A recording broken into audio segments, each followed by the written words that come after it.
Johnson, genius filmmaker, and I was introduced to you by another fantastic brown person, Baichung Bhutia, who is very, very busy promoting South Asian culture, but specializing in football. Look at, I'm wearing my West Ham hoodie, right? There you go. Yep. See? I like Look, the fact that you're wearing it even in the most tense times of the season. look at how many Spurs fans have just disappeared. Yeah, yeah. They've It's totally a nice gone into contrast. hiding. Yeah. I was born and raised literally a stone's throw away from Upton Park, which used to be, West Ham's hallowed turf, quite literally. Yeah. But enough of that. Thank you for wanting to participate in my podcast, right, which is all about stories that matter. And I said already, you're an absolute genius filmmaker, probably into a whole bunch of other things as well. Would you like to tell everybody a little bit about you, who you are, what is it you're doing? Perfect. Thank you so much, first and foremost, Joel, for having me on the pod. It's been a long time since we finally found the right sort of schedule to match, but super happy to be here. And yeah, to start off with, I've recently donned the filmmaker's hat. So I'm the founder of Sportfolio Productions. It's a company that I set up in Mumbai after a decade of working in sports media, predominantly on the agency side, where we'd work with international rights holders like Chelsea, Real Madrid, and these other football clubs. Um, so when I started, like a couple of years ago, when we decided to sort of set up Sportfolio and start this adventure, the reason to do that was a documentary series idea that I'd been writing for a few years. As someone who, again, grew up in and around football, but from an Indian lens, in Mumbai, like Indian football has always been something that I'm very passionate about. And it was a series that I was So developing are for. tens of millions of other people, I hasten to add. Hello, sponsors. Are you taking note? India, I mean, football, soccer, whatever you want to call it, it is huge, Yeah. huge in the subcontinent. Sorry, Johnson. I had to get Yep. that in there. No worries. In fact, I'll just add something to that. I mean, football for me growing up was so integral to school and like childhood. I was having a conversation explaining how much football I played in school to a Portuguese sports lawyer just a Mhm, few weeks ago, mhm, where I said when I was about 13, like eighth or ninth grade, my regular season, which would coincide with my academic season in Mumbai, which is the heart of cricket in India, would consist of 16 league games in the first division where my school was competing. It would have about 8 to 10 like cup games and 2 cup competitions. And this would be your nation and state and country-wide tournaments. Yep. And then at a local level, we would play smaller tournaments on the weekends to help us prep for them. This is the level of football, you play as a 13, 14-year-old in a city like Mumbai. And this isn't just a small percentage. It's 1,400 schools that do this and still do this to the day. So inside of India, I grew up as a ball boy and a diehard supporter of a team that unfortunately no longer exists called Ooh, Mahindra United. So Mahindra, Mahindra okay. United were basically a Mumbai-based team. They're the first national champions from Mumbai, first team from Mumbai to represent India in Asia in 2008. I remember going for games as a child. I was a ball boy for a few of them. When they shut down in 2011, it was a I think that was my first heartbreak. you know, Mm. uh, and Yeah. yeah, I think internationally I follow Liverpool. It's been a Who? tough season. Liverpool, Sorry, say who? Liverpool. I'm kidding. I'm kidding. Okay, Yeah, yeah, but yeah, I mean, been following them. I think since I first started watching international football. But yeah, right now in India, I don't support a single team, which I kind of like because yeah. I get to be as non-partisan as possible when we are talking about stories or culture or production pieces that we want to do. Where at least I can play that card where guys, my team doesn't exist anymore. I'm not taking sides here. Yeah, but I mean, I've already started this. I mean, I've been very, very lucky in my day job context. Yeah. Um, to be around the youth, yeah, of India, across the board, all in Punjab, UP, Maharashtra, Karnataka, Kerala, um, and it's such a joy to take the mickey out of the Indian folks who, boys and girls who follow, whether it's a UK-based team or a European team. And what I really loved, particularly going to Bangalore, was you had club nights. You know, there'd be a European night or just Yep. a Premier League night, and it's the same, but it's different. Okay, it's better Yeah. food, right? The drink isn't better for sure, but it's better food. Um, and everyone is wearing the culture. It's here's my team. This is the top. Um, no hats, no scarves. It's too damn hot. Do the math, people.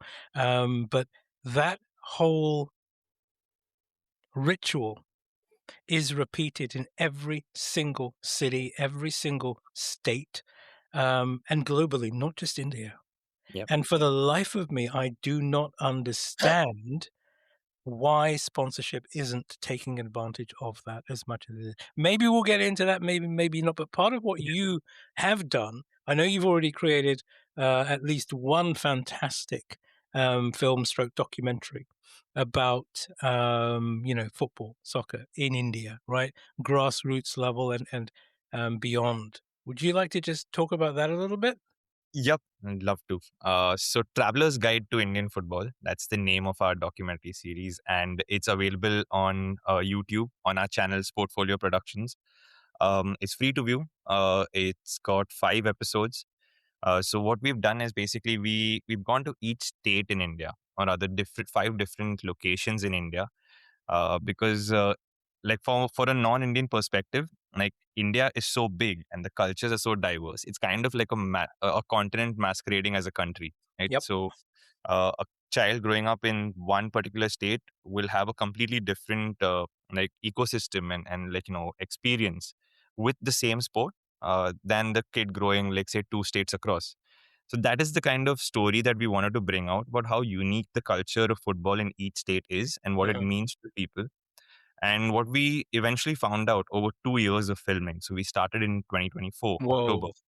and we finished we released the series in December 2025.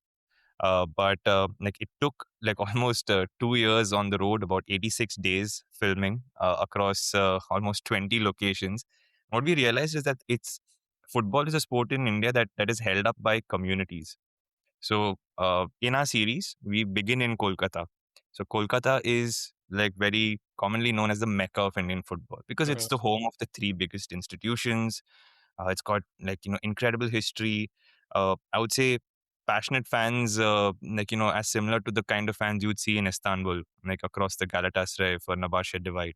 Absolutely. I mean, it's that level of passion and identity that is associated with football, where it's a part of life in a very identity point of view. But like you move on to the second episode of ours, which is on Punjab. And in Punjab, you realize that it's the same sport, but it's viewed very differently. In Punjab, it is a very respectable profession. Like sports and being an athlete is like a very common like sort of career path or Mhm. like life choice that is made. And football is one of the many sports that Punjab provides like a huge number of athletes. And the reason why this happens is because there is an ecosystem around there. There are grassroots academies that do incredible work at like a very local level. There are village tournaments that are organized purely by the people from the village, just to give a platform for kids to play. Mhm. And this competition eventually translates into the culture that is Punjab, and along with it being called the breadbasket of India for like agrarian purposes, it's also the talent pipeline for India across a lot of sports, hockey and football in particular. And Definitely then you hockey. Yeah. yeah, and then you move. So this is the second episode, and it's completely different from Kolkata. You go to Hyderabad, and there's a story of a lot about history and lost heritage. Like Hyderabad is home to, it was once known as the second football capital of India. It was home to Indian football's greatest ever coach. The great Saeed Abdul Rahim was the Indian coach immediately after independence. We finished fourth in the Olympics under his tutelage. We won two Asian Games, and arguably, like I mean, he that is the golden era of Indian football, even to this day. So, and it's over 60 years ago. And not enough is spoken about him. There was a movie that came out which did incredible, like amount of work to actually get his story out there. We wanted to actually go and sit down with his family. So we sat down with his family, with his players' families, basically recounting the character behind the coach. And while doing that, also talk about the culture in Hyderabad, which is, for the lack of a better word, been dissipating, or in sort of uh, it's been disintegrating in many respects, where clubs have begun, they've shut down, operations have started, and they've collapsed. But somehow, football still has always found a way. Whether it is now emerged in the fact that they have a futsal team from Hyderabad that has represented India in Brazil, or whether it is the fact that there is a team that is playing in the third division of Indian football under the guidance of the one of India's greatest captains, Shabbir Ali, who train out of a parking lot. So no matter the obstacles that have come in their way in Hyderabad, they've still found a way to keep football alive. And that's the same story in Kashmir. Like in Kashmir, which is our fourth episode, where Mhm. football has always been a means for escape, like an escape to like a shot at a better life, Mhm. an escape to sort of remove themselves from a situation where they don't have enough control and take destiny into their own hands. In the past, to the present day, where there is a club that represents that region, there is a pathway now for a local talent to actually get to the top of football, like with a local club, and then Mhm. from there make their leap. So it's a collection of these different stories that eventually ends in Sikkim, which is kind of like, in my opinion, I feel like probably the best one of the lot. Also a little bit of bias because I was there for the entire shoot. Right. But Sikkim um, is centered around Baichung Bhutia. I mean, if anybody talks about Indian football in India or abroad, Baichung is the name you think about. He's kind of like what you would call Michael Jordan for the NBA, like Baichung Bhutia is for Indian football. His name is goes in hand with Indian football, at least Synonymous. Absolutely. for a lot of Fantastic people. ambassador.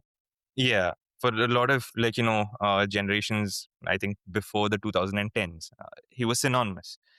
So we got a chance to spend time with him, recount his story in a way that has never been done before. We got a chance to visualize certain elements of his childhood and his journey in animations. And while doing that, because we were in Sikkim and we are exploring these other stories, we got to see local tournaments where football is celebrated like a festival almost every month. I mean, in India, there's a festival almost every month, which Every is week. Every week. Come on. exactly. So, I mean, it's a great way for that Sikkimese people actually use these festivals to play football in their Yes. villages, in their towns, in their Yes. districts. And while doing all of this, we realized that, okay, there is about 90-95% of the stories that we scripted, we planned, we went and we filmed. But then the favorite story of the entire lot is actually something that I never wrote. It's something that we had never planned. It was in Sikkim in our last, sort of on-site episode that we were filming. Our our existing plan for the Independence Day celebrations that we were going to go and film that fell apart one day before. So on 14th afternoon, we are really disappointed. I'm getting back from the government offices because we haven't gotten the permissions to basically be on pitch. And if we weren't part of that, there's no point going to the event. Yes. We're sitting and we're wondering what are we going to do now. And we asked the caretaker of the homestay we are at, what should we do? And she was like, hey, there's a ground across the hill. Go and check that out. So we went there. We saw these mothers playing football. These 40-plus-year-old mothers just kicking the ball about. And Arjun, who's also based in London, the guy without whom I don't think I would ever make this, Mhm. he and the director of our series.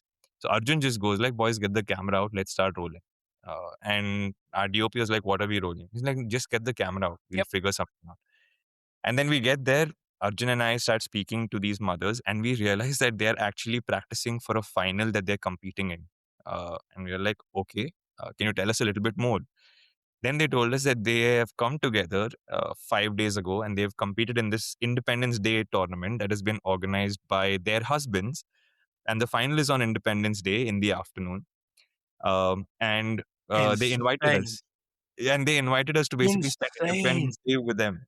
And we find out that when we spoke to the husbands, it was so heartwarming because they were like, I mean, when mothers basically get so involved in their lives, like raising kids, sort of running the household, Mm, mm, there's mm. very little opportunities for them to just get away and have fun. And the guys who organized this tournament, which is basically all of their husbands, they were like, we just wanted to create something where they can just play sport and have fun, and that's what they did. The cynical part of me is automatically thinking, okay, all of these guys who are big time into football, right? And they get home and they're getting nagged by their wives. So some genius amongst them said, hey, let's get them involved as well. I'm being sarcastic, of course, No, but no, no, that is, and they had a great sense of humor themselves. So I mean, we asked them awesome. what's the need to do this. So they were like, That's everywhere else you look, beautiful, beautiful anecdote. Sorry, please continue. yeah. No, they were saying like everywhere else in Sikkim you have open tournaments, right? You have tournaments all age group. Like they wanted to do something different, so they have a women's senior tournament where their wives are competing in, and they have a veterans tournament on the men's side also where they competed in, but they didn't get to the final. So on the 15th, they were cheering for their Oh, wives, and man. and they Okay. were making jokes about before the game. They're like, yeah, maybe after the game, I'm gonna have to make a quick run, get a release spray, like get some balm. Tomorrow, the feet are probably gonna hurt, but it's Yep. okay. Ah, that is awesome. And that all happened purely by chance. Entirely by chance, and I mean, it Gorgeous. is our favorite story. I think as a crew across the 5 episodes, we've. I mean, I filmed with my childhood hero Baichung Bhutia. We filmed in Kashmir, and everything was amazing. But when you have something so pure that just happens, and you just happen to be there, like we are not doing anything other than just keeping the cameras rolling and talking to people. I don't think football stories or where that intersection between culture and sport. I don't think it's you find more pure moments, and I think that is pretty much sums up what we've tried to do with TGIF and the Travelers Guide to Indian Football TGIF short. Um, is that football in India isn't just about the results that happen on the pitch. It is about basically millions of people playing it just because they like it, just because it's recreation. They love the sport. With no intention of becoming world champions or sort of world champions themselves Mm. or like playing professionally themselves. Yes, we dream as a country to get to the World Cup. That is the dream for the forever, and it's something that seems further away with each passing year. But um, what we're trying to do with TGIF is show that while the road is long, there is the belief in this journey is strong in different parts of the country, and unless we constantly keep incrementally making progress towards that, it will keep getting further away. So while everything else seems doom and gloom in Indian football, administration wise, sponsorship wise, Mm, mm. at least the people and the culture should be something that people should smile about. Didn't the sports minister recently make an announcement that was, from memory, quite supportive of what could happen with football in India quite recently? Am I getting that Um, right or not? yeah, yeah. So he did intervene because there was an impasse between the federation and the previous commercial partner, which stalled the Mm. professional league of the country for 6 months. So Whoa. our league has begun like 6 7 months late. It's a condensed season. Teams I mean it's underway now. It's almost towards the final phase of it. But teams have been living in under uncertainty for over 6 months. Um, and it was finally an intervention from the sports minister that actually sprung the federation and basically all the decision makers into action to finally get into a solution, which is the truncated league that we have right now, with the intention that okay, from the summer onwards we have a reset where what's the next 20 years going to look like from an Indian football landscape point of view? Because it's very easy to explain the football pyramid in a place like England Mm, or Spain or Germany. It's incredibly difficult, nigh on impossible to explain the Indian football pyramid to anybody who isn't bitten by the Indian football bug, because it's not linear. You have Division 1, Division 2, Division 3, but then qualification to Division 3 is split across the states. And the teams that play in the states, they are not playing the same amount of games as teams in other states. right. So like it is a very complicated ecosystem that we hope that we get it solved in like obviously the near future. Mhm. uh, and I think the sports ministry's intervention was a catalyst for the decision makers to start finding that. Wasn't there a youth team, which has quite recently won a tournament, like a Yeah, global level tournament, but not only this year, they've actually been yeah. quite successful for a number of years. Is it Minerva? What's the name of that team? Yes, yes. So Minerva, Yes. Minerva Academy from Mohali, Punjab. So they're part of our Punjab episode. We spent a couple of days with them. So Yep. our crew lived with the players as they live in the academy. Mhm. And Ranjit Bajaj, who's the founder of the Yep. academy, I think he's one of the most passionate people for Very. You took the words out of my mouth. I mean, anyone yeah, who's seen him on YouTube or whatever, yeah, social media, think the guy is he's a proper live wire. yeah. And I think see that it doesn't always. I mean, when somebody is that passionate, it doesn't always end up sort of bringing everyone together. It may leave out a few people in terms of the way Definitely, about sometimes it. it doesn't translate well. But I feel like you have to have immense respect for the amount of effort and dedication to the cause that he's So, committed over not just the last few years, in fact actually the yeah, last 10 years, like much before his academy team started playing internationally. I think the work that he's been doing previously before that has also been really incredible, and the success that he spoke about. So we basically met him and the academy after they won their first tournament, which was Gothia Cup in 2023 in mhm, Gothenburg. Last year in 2025, I think they won 3 trophies in Scandinavia, in I think Norway, in Denmark, and I think another one they competed in Helsinki. mhm, And this year, I think they played at the highest level they have so far. So they played in the MIC Cup, the Mediterranean International Cup, which is a tournament where a lot of academies from elite, like European clubs, compete in. One of the teams they played was Liverpool. And they thrashed Liverpool's team. I think they won 6-0. yep. And yeah, it made an insane amount of headlines, and deservedly So so. it should. It So it should, also, absolutely. yeah, What you age know, group? What age group is that? I think it was under 15s, under So under 15s. 15s out of Punjab, India, thrashed Liverpool FC's under 15 team. Yeah. Let that sink in. So, I mean, even there, right? There's a lot of caveats that people have called out, and some valid, some none.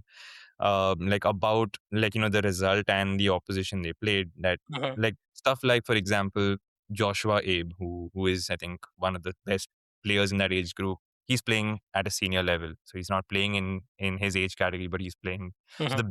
the argument is that the better players were playing in categories above. But I feel like irrespective, I mean, whoever is that kid wearing the Liverpool kit playing against Minerva, right? I mean, that kid is playing in an ecosystem with a like environment nationally. I mean, that is so much more conducive and supportive of football compared to what these kids have to endure to one land the opportunity to get to Minerva. That itself is like an incredible sort of lucky shot for them. I mean, in a country of 1.4 billion, to actually be those 30 kids who are at Minerva, that takes a huge amount of like Self-funded. credit. Yeah. Self-funded, I think. They And then didn't when have. exact and then when Yeah. you get to Minerva, you need to have someone like a Ranjit who believes in the purpose of playing in these competitions. And you can play in an academy in India for 5-6 years and Hmm. never really compete at tournaments that will may not you may not become a professional footballer, but at least it is something that you will hold for the rest of your life. Now, I'm not saying that all of the kids that played in that under 15 Minerva team will end up playing for India, or like they end up becoming professional footballers. But even if they don't, I mean, that is what you want to play football for, right? That's the At the end struggle of that the day, there's always going to be detractors. Yeah, it doesn't yeah, matter, right? yeah, People talk about, oh, the England team, they were crap at taking penalties, blah blah blah blah blah blah blah. That all died down. The only thing that mattered was the result. yep, It's the result that gets exactly, recorded. And that's the thing that people care about. That's what sponsors care about. That's what the football authorities are going to be caring about. yeah, And that's it. It's that simple. yep, yep. And these kids got the results. I mean, they I think they lost in the semis, 1-0 to a team from Spain. I don't remember which Mhm. team. I think CD Braves, maybe, but they lost 1-0, and they conceded a penalty, questionable penalty in my opinion. Like could could be given, could have Yeah, gone the yeah. other way.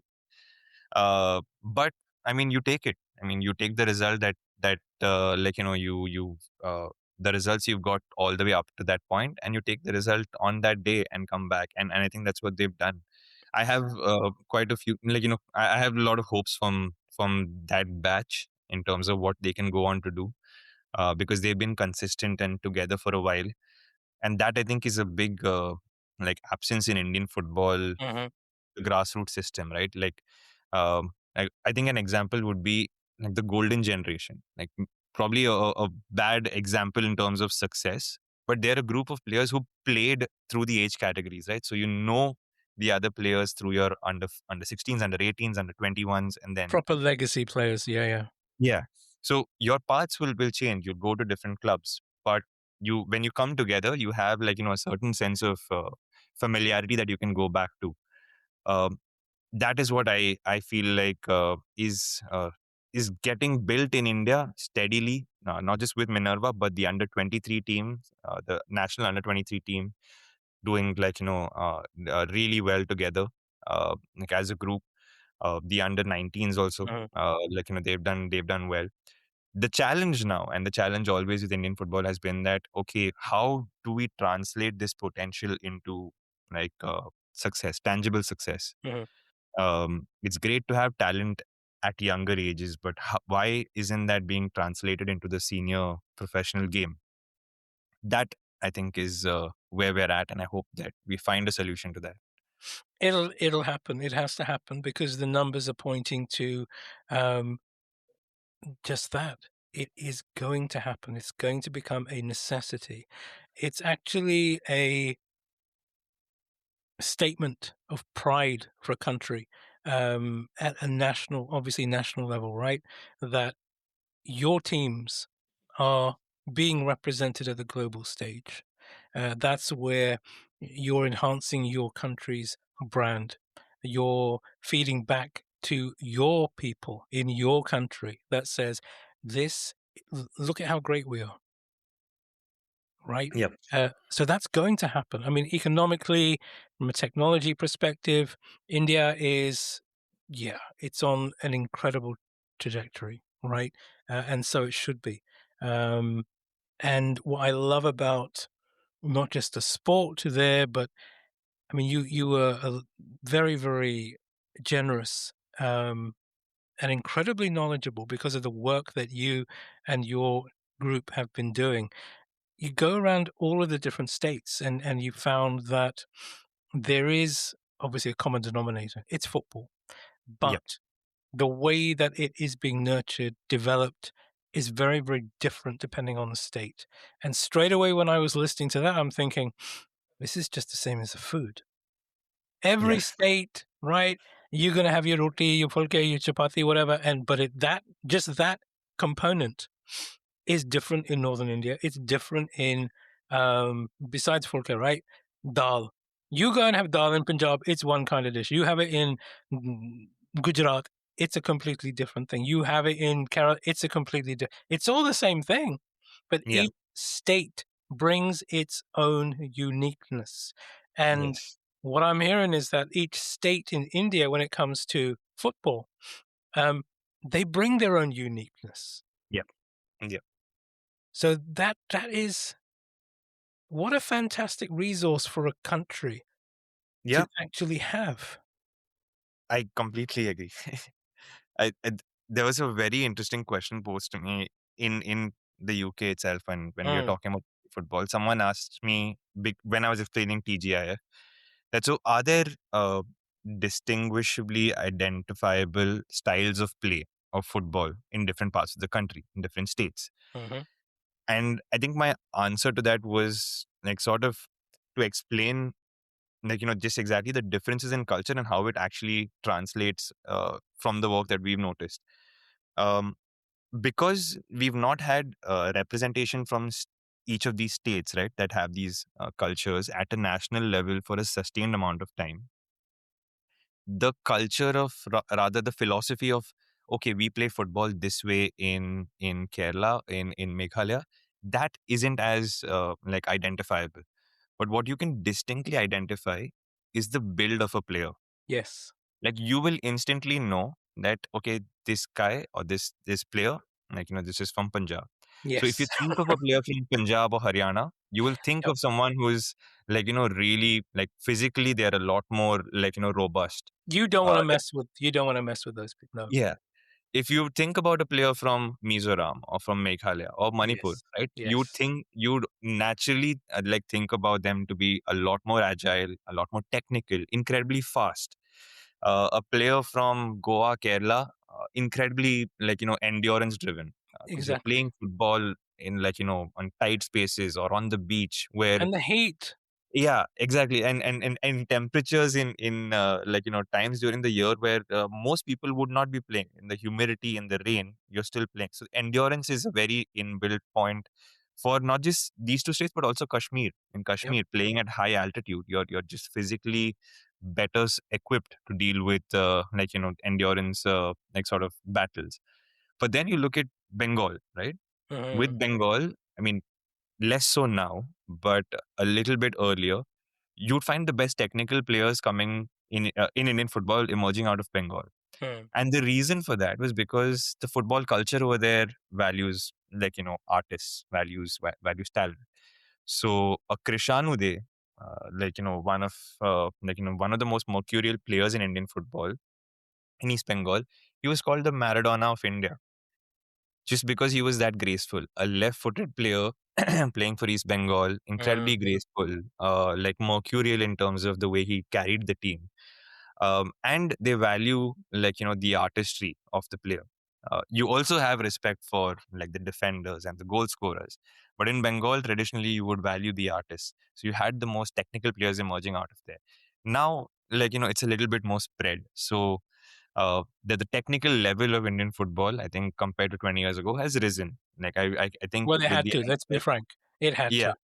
the technical level is better. Physically, fitness wise, we're better. I think the average floor of the Indian footballer has risen. Um, has the ceiling risen, like, from 20 years ago? I don't think so.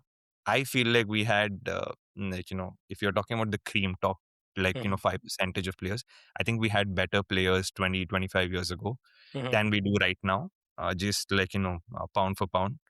But it's kind of like, it's kind of a very difficult, complicated situation to be in, where your average footballer is at a, like, comparatively at an incremental stage in terms of technical and fitness aspects. But the ceiling, like the guys who will actually, like the Baichung Bhutias, the Renedy Mhm. Singh, Mhm. like Mhm. the guys who carried I am Vijayans, who carried the team on their shoulders in the big moments, in the big games, we are still looking for that. I mean, Sunil was the last one. He played till he was 41, 42. Mm. And you really can't expect Sunil Chetri to continue to score goals for us, like, into his 40s. And we are still looking for that. So when we get there, how we get there is a question mark. Um, but What an we will opportunity, we though. get the like, in India, you have people who will be like, I'm just going to do it because I want to do it. Yes. But it's not sustainable. The best example of that is basically us. So Yeah. I mean, we wanted to do this. we took the idea out to agencies, to platforms, to sponsors, and I don't blame any one of them, because the roadmap of Indian football from a, like, a national level, administrative level, which is far beyond our control, is so unclear and uncertain that for a corporate or a brand to basically invest their money and their resources in it, it's a big question mark about, okay, is the league even going to happen this year? I mean, those sort of questions shouldn't be like, something that a I corporate agree. investor, I like, agree. fence with, which is Who why. who who can help that conversation along then? If it's not for the corporates to talk to central government, let me put it that way, right? Hmm. Then who can? I think there's a vacuum of leadership, to be very blunt and honest about it. Like, in Indian football, there's a Uh-huh. vacuum of leadership that is collaborative and solution oriented. I think everyone in the last few years, and I'm not really pointing fingers to anybody. I feel like uh, it's not really holistic in the way we've approached these conversations of, like, losing brand trust, of Uh-huh. losing commercial investment, losing 6 to 8 months of a league. There is so much of like, sort of division between the clubs, who are obviously stakeholders in the league, the federation, who is supposed to run the league, Uh-huh. commercial partner who was operating the league. Everyone is so, like, far apart in terms of what we're doing, and still are. I mean, we are the league is happening right now, but the clubs are still unhappy about what's going to happen next year. I mean, this leadership, whether it should come from the federation, like, in if that is the case, then we need to see that leadership. If it is something that is required from the commercial entity that will operate the league, then we first need to find that commercial partner, because the last one ran away scared after basically losing, like, insane amount of money and investment and time in doing what they did for over 10 years. Uh-huh. Or if it's up to the clubs, then you need to empower the clubs to come together and move football forward, thinking of not just, like, their group, but everyone down the pyramid. And I feel this is where, like, the holistic leadership is required, because everywhere you go, so the league, the federation, basically, their sticking point is that, no, they need to, like, own the league, ownership of the league, which is, like, something that the commercial partner isn't really Uh-huh. is not, obviously will not be the most happiest about. Like, if they're going to spend that much money, they would want ownership and decision making rights with that. So that becomes an impasse, which is why the previous agreement didn't work out, where the commercial partner said, okay guys, like, you need to have some more skin in the game if you want more control, which I think was a fair ask. They said no, they backed out. Now they're going back to the same model, where they've released a tender to get a commercial partner in, with them having more, like, skin in the game. How does So, this and forgive me here, right? yeah. But the obvious parallel for me, looking at this from the outside, if I just ask myself the macro question, can sport be successful emanating out of India? Cricket. Hello. That's happening at a state level, at a grassroots level, at a national level, at an international level. Mhm. Is there a need to reinvent the wheel? um I think the question, or rather the point that the sort of positioning for us as a country, right, that I have Mm, eventually accepted, is that we like to think of India, like Indians, myself included, as a mm. sporting nation, as a, Yes. but we aren't. That's the honest truth. I mean, cricket is as big as it is in India because we like success. It's kind of like we love stars to the point where um 1983 happens, which Mm, is why cricket as a sport explodes into the like, households of India for the last 40 years. mm, IPL happens, which basically builds on the interest that the previous 20 years post, 1983, that was built for cricket. IPL is now a household product. Cricket is a way of living, because now it funds itself. It funds itself to the point where it funds the sport in its end, like, globally. But look at any other sport in India. Pick any other sport. and it has fundamental issues with administration, with talent management. And when I mean talent management, it's about not providing the right platform and support system for talents to go out and perform until they reach such a level, or they have achieved such a success that then, everybody runs behind the headline. Mm. Fine example is Neeraj Chopra, right? So Neeraj Chopra won gold in javelin. Like, I mean, everybody after that started taking javelin seriously in India. And people were thinking, oh, that is a sport. Yep. Government and like basically authorities and administration started taking a little bit more interest. We had a javelin tournament that we organized for the first time. Thanks to Neeraj's success and the following he has built, the legacy he has built. But we wait for such moments to happen. We wait for like something like this to happen, like in terms of success, and then we like to follow the headlines. And maybe I get a lot of flack for this, but I feel and I'm guilty of it too. I think this is a cultural, point about us, where when somebody hits gold, that is what piques our attention. If we see a kid, Mm. if we see a Neeraj Chopra at 16, 17, trying to sort of make his way in javelin, we won't sort of treat him with the same level of sort of the same way we would if he was after he obviously wins something. And that I feel like is something we need to change. I think we need to look at sport in a very different That's way. for me. It's an operational model challenge, right? Yeah, yeah, Um, and there isn't a ready-made solution for it. yeah, However, what you and your team are doing, which is, I guess, in my world, we would call that um, experience design, right? And if I look at CX, which is customer experience, first of all, it's about awareness. And then from awareness, how then can you move to engagement? And then from engagement into operability. So fundamentally, you're making films which are generating a tremendous amount of awareness. And the work that you and your team are doing, it is, it's not a bunch of people running around with an iPhone, right? This is quality production, right? Um, and I can't wait to see um, more of your productions coming out and becoming more visible, and building that awareness, because I think that is just as an important part of the massive jigsaw puzzle that is India in every sector, in every facet.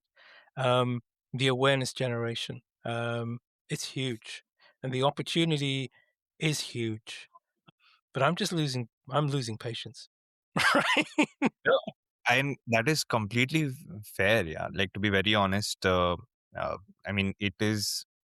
I am still a very new entrant into the this Indian football bubble. Even Mm, though doing it for 10 years, I think I'm still a newbie. And I consider myself like a newbie to this, because there are people who have been doing this for 25, 30 years yes, and are yes. still continuing to do this. I don't know what motivates them or what keeps the hope alive.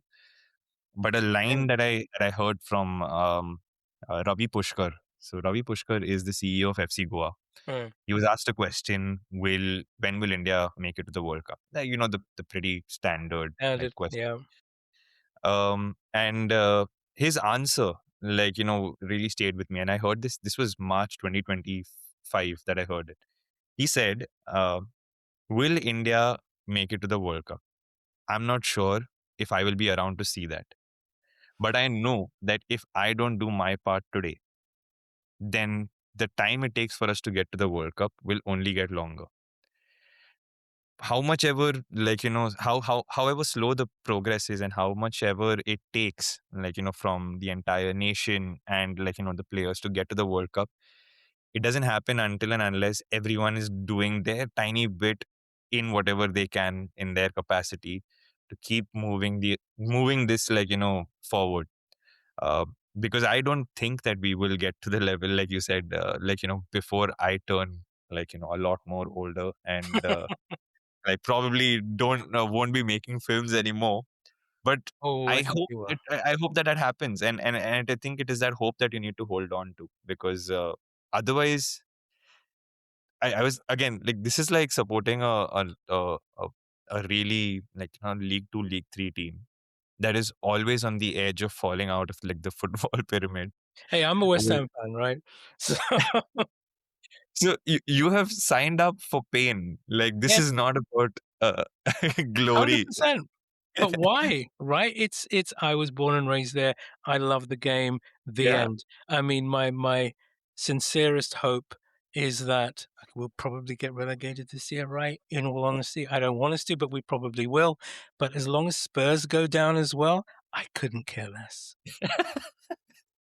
I couldn't care less. But going back to your point, right? It is still, I think, a conversation that is stuck in if it's going to happen as opposed to when it's going to happen. Yeah. I have no doubt it is going to happen. It's Mm. a matter of when. And Okay. I am completely also understanding of the fact that there have been people who've been waiting for 30, 40 years now, Yes. asking the question when. Um, so I understand patience is running out, and I think we need a lot more patience because we are nowhere near it.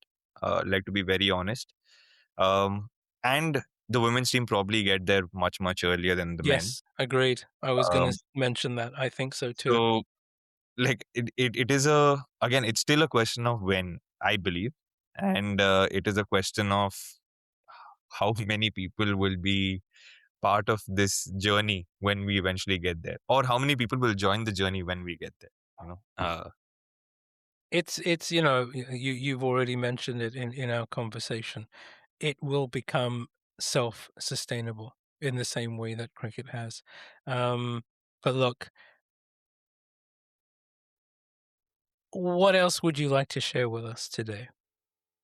um I think just with what we are trying to do at Sportfolio, right? I mean, Mhm. following the series, I realized that, I mean, one, there were people who really liked the idea. So your Netflix, your like Geo, which is the largest like sort of OTT Sure. like sort of platform in India, and other people that we spoke to, everybody really liked it at a concept level. Everybody really liked it in terms of technical production, etc.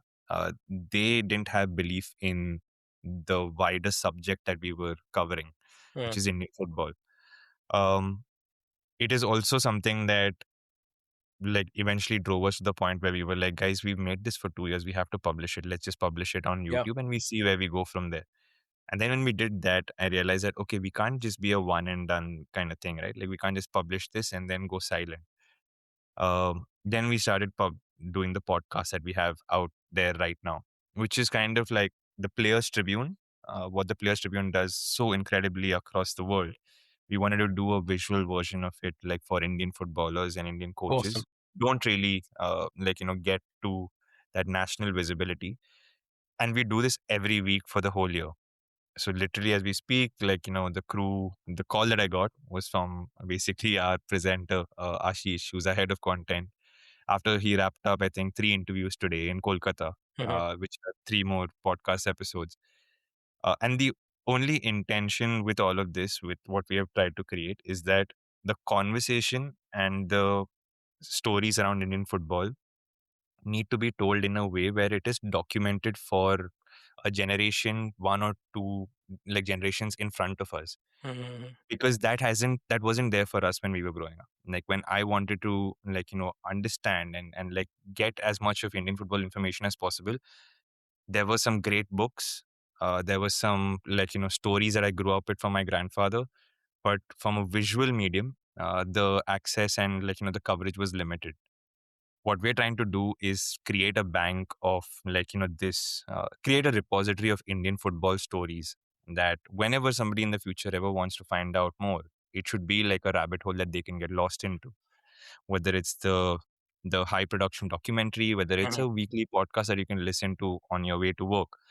um, that's the intention of what we are trying to do, and we are self-funded, we're independent, we're not monetized. I mean, we're not sponsored. Our monetization is just begun. We've got like I think 6,000 Indian rupees, like for the entire series that we have done, which It's a start. is It's fine a start. because exactly, which because it's the start, and our commitment is to keep doing this till we can, and when we can't do it, like I mean, we will then ask for help to do it.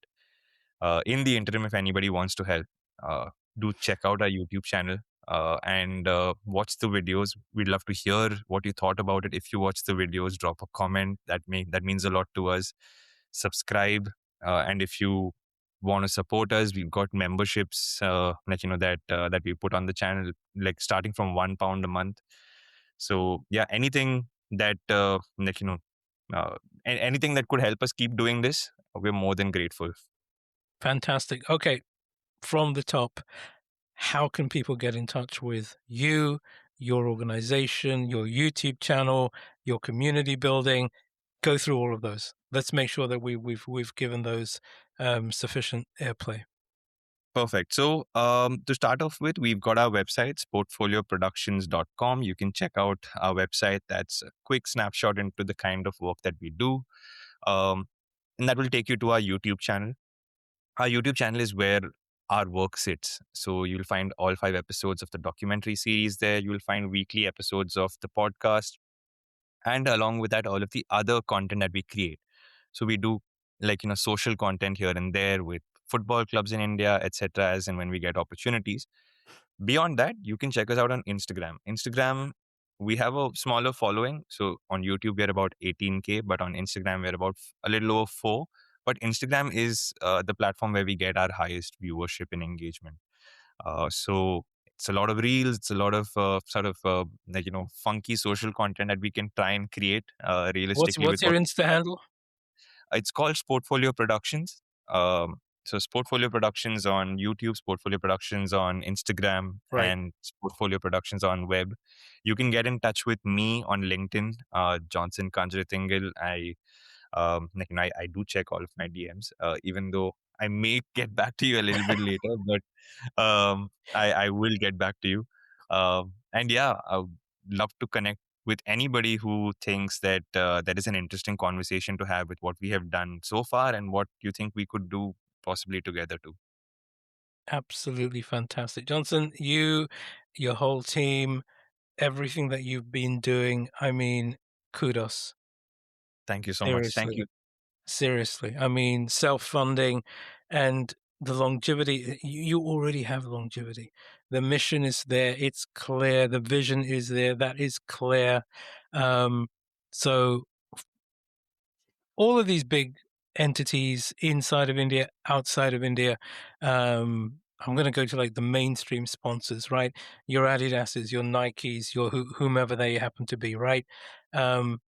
Take a look. Please take a look at what Johnson is doing. Take a look to the bars and clubs in Bangalore, in Mumbai, wherever, on a club night so you can experience the energy, the passion, and the volume of people who love football.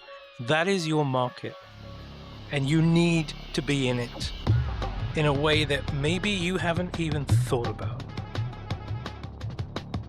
This has been an awesome conversation. Thank you so much, Johnson. Thank you. Thank you so much, Joel, for having me.